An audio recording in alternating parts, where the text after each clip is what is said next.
పెళ్లి తర్వాత రిసెప్షన్ ఏర్పాటు ఉంటుంది. అనంతరం ఊరేగింపు కార్యక్రమం జరుగుతుంది.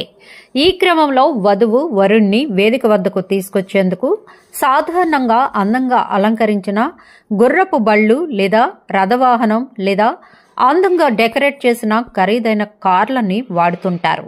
వాటి లోపల పెళ్లి కొడుకు కూతురు కూర్చొని ఉంటారు. కానీ ఓ జంట అందుకు భిన్నంగా ఆలోచించిందే. కార్లు, గుర్రపు బళ్ళు రొటీన్గా భావించి ఏకంగా యానిమల్ సినిమాలోని రణబీర్ కపూర్ బుల్లెట్ బండిపైనే వచ్చారు. కొత్త బండిపై ఇద్దరు కూర్చోగా పొగలు కక్కుతూ ఆ బండి నడుస్తుంది. ముందు బుల్లెట్లు దూసుకొచ్చేలా హోల్స్ కూడా చూడొచ్చు. ఈ సినిమాలో ఉన్న బండి డిజైన్ని ఉన్నది ఉన్నట్లుగా దించారు. దానికి సంబంధించిన వీడియో ఒకటి నెట్టింట వైరల్గా మారిందే.